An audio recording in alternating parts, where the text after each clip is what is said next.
Miami Herald Business Show. I'm Niala Boodhoo. This February will be the 10th time South Florida hosts the Super Bowl, the most of any other region.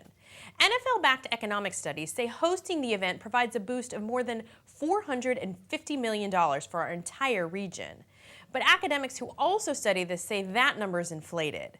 Victor Matheson is an associate economics professor at the College of Holy Cross in Massachusetts. He spends quite a bit of time studying this issue, and I spoke with him via Skype so he could explain how you can truly figure out the actual effect hosting the Super Bowl has on our local economy. Victor, thanks for joining me. So around this time of year, we're seeing a lot of different economic impact studies. How do you know how to truly figure out what the impact is? Well, if you believe the NFL and the Super Bowl host committee, it's going to bring in $400 or $500 million for the local economy. And the way they measure that is they try to estimate the number of people who are coming to town, how much they spend while they're here, and then they apply what's called a multiplier, which means that money that gets spent in the local economy is likely to get spent and respent once that initial wave comes in. And when you do the numbers that way, indeed, you come up with an impact of maybe $400 or $500 million.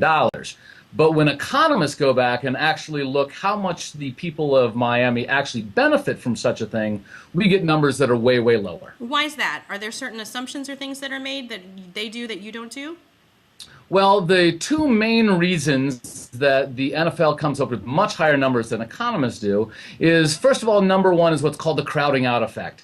Miami is a really nice place to be in the end of January and early February, so their hotels are often quite full anyway around this time of the year.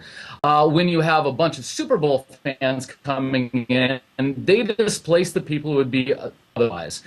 The other thing that happens is the amount of money that actually sticks in the economy during a big event like the Super Bowl is less than you might think. So if you imagine somewhere like the local Hyatt, they're charging 3 or 4 times their usual room rates during Super Bowl weekend, but they're not giving their desk clerks and their room cleaners 3 or 4 times higher wages. So what happens is the money comes into the hotel, but it leaves right away and heads back to corporate headquarters back in New York City. That's not money that ends up in the pockets of local Miami residents.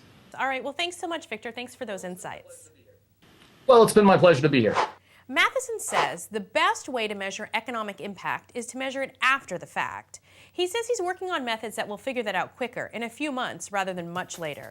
The Super Bowl comes to town on February 7th. For the Miami Herald Business Show, I'm Niala Boodhoo.